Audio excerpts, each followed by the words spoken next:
Good morning, good afternoon, or good evening, wherever you are, and welcome. A warm welcome to this first of a new series of talks by me. And this series is about Mahamudra. It's about the third Karmapa's Mahamudra prayer. And it really is a happy thing for me to present this to you. So, first things first, why the Mahamudra prayer? Well, myself, I think many of you belong to the Kagyu tradition. And if we don't belong to the Kagyu tradition, then to our close cousin, the Nyingma Dzogchen tradition.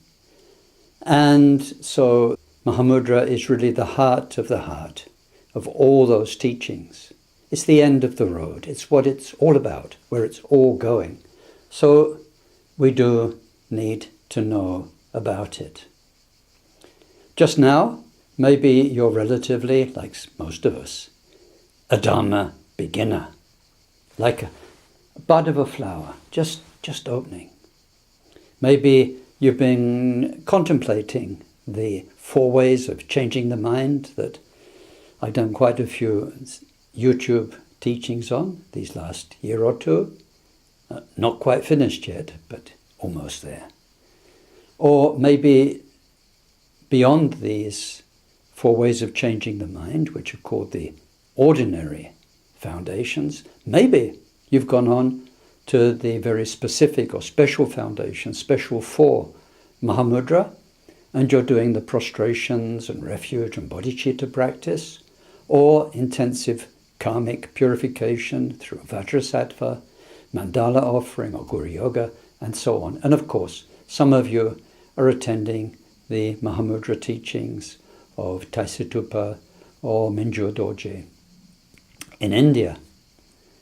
Whatever it is, we're on the path. This path in the Kagyu and in the Dzogchen traditions is a Vajrayana path. And the very essence of Vajrayana is that the whole journey is based on the end result. It's called the result is used as the path. We know that the essence of our mind is so pure, so perfect, so loving and compassionate, and so full of so many unbelievable qualities. And so, based on that knowledge that that is the truth of you, the truth of me, the truth of everybody, then we have a path of practice, which is to remove whatever has been blocking up that truth and stopping it from becoming apparent. And the main energy and support for each moment of each day of our wonderful human lives. So we have a path that's based on the result, and we need, therefore, to understand the result, Mahamudra. And we're going to approach that through the Mahamudra prayer. Now why? Why the Mahamudra prayer? In terms of descriptions of Mahamudra, we have the ancient Indian texts, songs, from Saraha, from Tilopa, from the Mahasiddhas. But they are very compact. They're not easy to understand. They're very easy to misunderstand. And so they're useful, they're brilliant, they're inspiring, but they're not really there to give us a very thorough mind map of what Mahamudra is. And then there are other works in Tibet which are very erudite, very expansive, long, like the Potashi Namjao's Mahamudra Moonbeams, which deals with the theory of Mahamudra. But unless you are a scholar or interested in very, very detailed exploration, then it's too much. So the Mahamudra prayer is it's just the right size. 24 key instruction verses, a few more than that. But it's enough for us to get the main ideas. Ideas. Now, what you need to know about Mahamudra is that there are 2 levels of Mahamudra. One of them is called Sutra level Mahamudra, or Doluk Mahamudra, and that covers anything that can be said or thought about Mahamudra. It's a description of what Mahamudra is. It's all those words about the simultaneity of clarity and emptiness and whatever it may be. If it's words, if it can be said, if it can be thought, then it's Sutra Mahamudra. But that's not real Mahamudra. That's like a map. It's like a guidebook, a description. The real Mahamudra is practice. It is 100% personal. Nobody can tell it to you, give it to you. You have to discover for yourself by very careful, guided work on your mind under the guidance of a most marvelous teacher. So that's practice Mahamudra. It's the real Mahamudra that the Sutra Mahamudra is telling us about. Now there's something else you need to know. In the practice Mahamudra, in our Kagyu tradition, from India we received 2 main streams of transmission. One concerns Vajrayana as most people think of it, that is to say, Buddhas, deities, peaceful, wrathful, mantra practice, work with channels, energies. It goes from outer to inner to secret to most secret and so on. And those are the teachings that Mapa brought back from India and that the yogis practice. That is called the path of skillful method, skillful means. In Tibetan, tap-lam, skillful means. And then there is the other path, which is direct work with the mind, not necessarily involving deities, mantras, energy work, and so on. And that is called the path of liberation, path of skillful means, path of liberation, tap-lam, drol-lam. And they are what we normally call the Mahamudra instructions, what most people understand by Mahamudra, that came down from Saraha, Maitripa, and so on. You know that in your lineage prayer. Now, in the past, these were 2 quite distinct traditions. The yogic practices, which you find these days very often in the 3-year, 4-year retreats, and then the direct mind instructions with the shamatha training and so on. But over time, they fused, and they can be used to support each other. And what Khenpo Sultim Jamso used to tell me is that in the end, they are all Mahamudra about the nature of mind, which is like the roof. The way you can get to that roof is through the 6 yogas, or it's through the mind work of Mahamudra, the path of skillful means, or the path of liberation. But in the end, it all ends up as Mahamudra, the path of liberation. Practice. So now we have a prayer which tells us what Mahamudra is, very importantly, so we don't get it wrong. It deals point by point, so carefully, with the mind, the nature of mind, to help us avoid later on, as we practice, as our mind changes, as Mahamudra practice unfolds, not to make mistakes. Mistakes of interpreting what's happening, mistakes about ultimate reality. That's so important. And so we have these verses in the form of a prayer. Now the advantage of that is we do it every day or when we can as a prayer. And by rehearsing the ideas, then they become familiar. That map of Mahamudra becomes imprinted in our mind, and it becomes a background, reliable, very helpful reference as we do the actual practice. So that's what this series is about. Mahamudra, the Mahamudra prayer from the third Jawan Karmapa. And I'm going to explain it. So why me? What am I doing explaining this? Well, let's be very clear.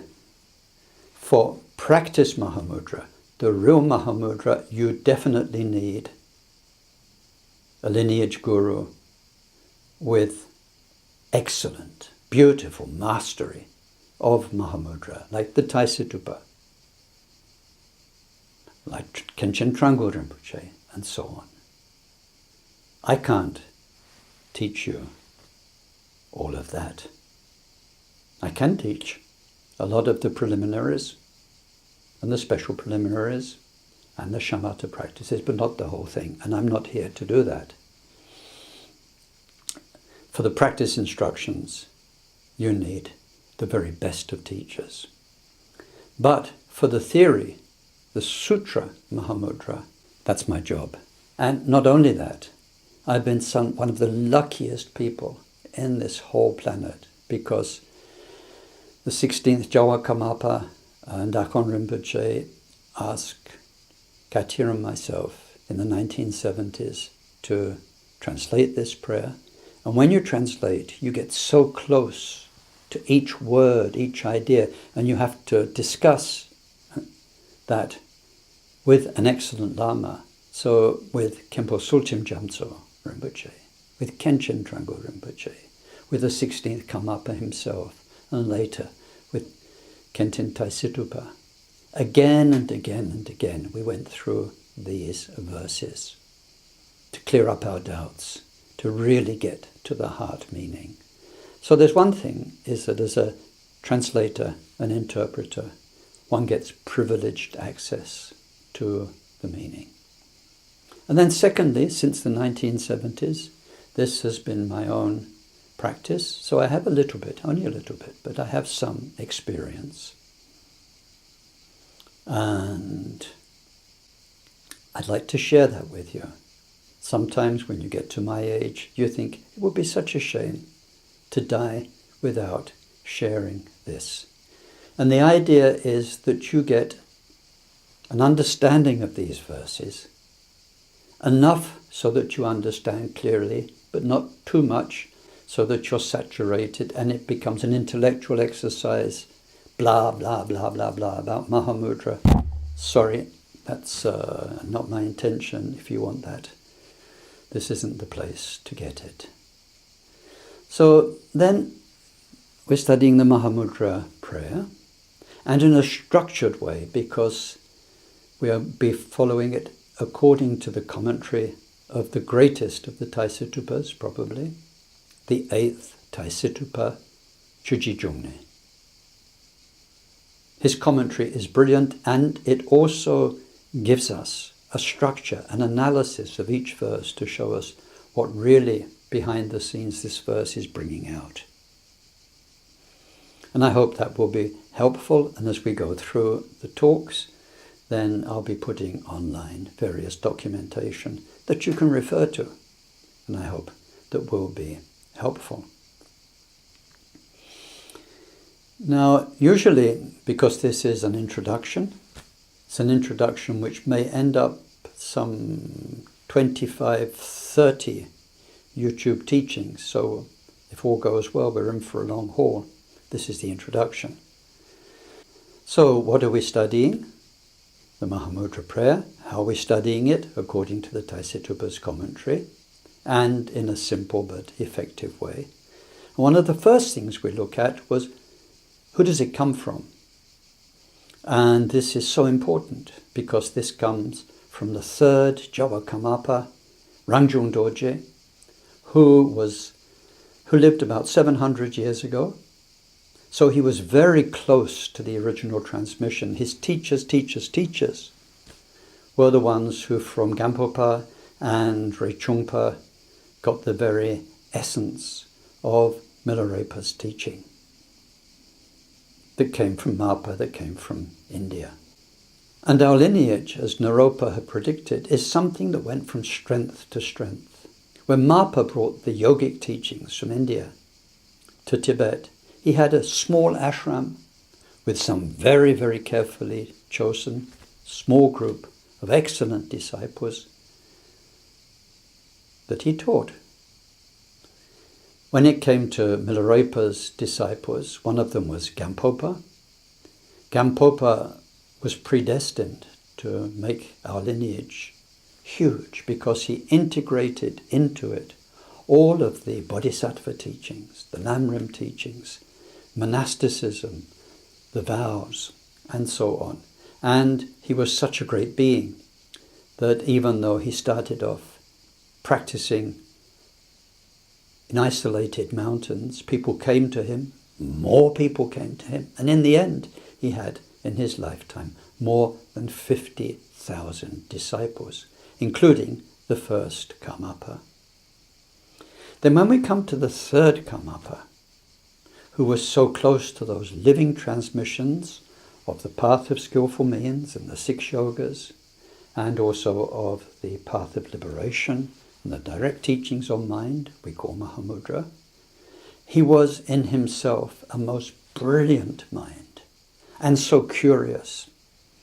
And in his life he learnt and he mastered and he integrated into our tradition more or less all of the Dharma teachings that had gone to Tibet, either in the 8th century with Guru Rinpoche or in more recent times, 11th, 12th centuries, with the Mapa and the other great teachers who brought the new traditions from India.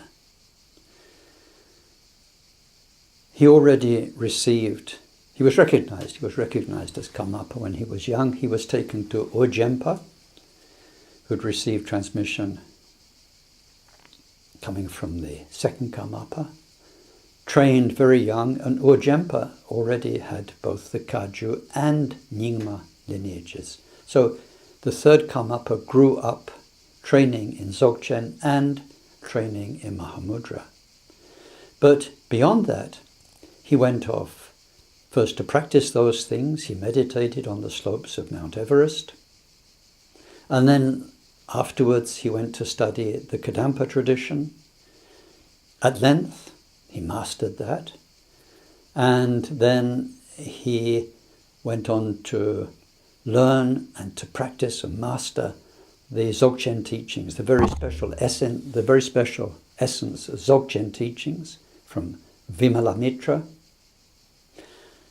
More than that, he integrated into our Kaju lineage the Kala Chakra teachings, which talk about the microcosm, which is us with our body and our energies, and the macrocosm, which is the whole universe as we experience it, and how they interrelate. He also studied and mastered Tibetan medicine. He's just an amazing person. And so the great Yutok, the one who really gave us Tibetan medicine as we have it today, lived about a century before him, and from Yutok's lineage he received Tibetan medicine. So a deeper understanding, not just of the chakras and channels in the body and their relationship to the time cycles of the universe, as in the Kala Chakra, but also an understanding of the body and the elements as one finds it in Tibetan medicine. So such an incredibly broad-minded person. Not only that, he was a very great being. If you know something of the history of the Karmapas, you'll know that they have always had a powerful relationship with kings and emperors and countries, empires. And that some of the Karmapas were the gurus of the emperors of China or the Mongol emperors. And indeed the third Karmapa enthroned the Mongol emperor. So he was the guru of the emperor, and at that time the Mongols ruled what we now call China, Mongolia, China. Their rule spread all over the Himalayas, very, very powerful. So the third Karmapa was the guru of the emperor, and after the enthronement he realized the emperor had an obstacle to his life force. And so the Karmapa journeyed all the way from the emperor's new capital, which is now we call Beijing, all the way back to central Tibet, to Samye, where there was a very special long life elixir, and brought it all the way back to China to give to the emperor. And that emperor, because of that, became the longest living Mongol emperor. And indeed, the third Karmapa passed away in China. So we have a truly magnificent mind, a powerful being who gives us, in the light of everything he knew from all of those traditions, Middle Way, Madhyamaka, Dzogchen, Mahamudra, and so on, Kala Chakra, who gives us the version of Mahamudra that's become the living tradition until today, that I received, that you are receiving. When you read in the books, you might find various versions of Mahamudra. Gampopa's 5-point Mahamudra, simple essence Mahamudra, Mahamudra as part of the 4 mudras. You'll find quite a lot of intellectual discussion around these days. It's interesting, but interesting's one thing. Living lineage is something else. That's what we're actually practicing. So the version of Mahamudra, the understanding of Mahamudra that's in the Mahamudra prayer is totally relevant to the teachings that we receive at this time. Well, as I said, this is just an introduction and a welcome to tell you what we'll be going through, verse by verse, according to the structure. And why? Because we need to know about Mahamudra. And who will guide us in this? My own teachers from the 70s and 80s. And also thanks to all the amazing work that Katya did, working hour upon hour with them and on so much of the translation. And we'll be doing that with a view to enhance our practice. I can't tell you what a pleasure it is for me to share this with you. Let's hope we make it all the way through to the end. So just now I say take care and see you soon as we plunge into the verses. Thank you so much. May the blessing of all of the Karmapas and of our present wonderful Mahamudra gurus such as the Taisitupa bless you in your listening and in your practice, and bless me in my doing my best to explain this to you. These are the deepest of all the Buddha's teachings. How? Absolutely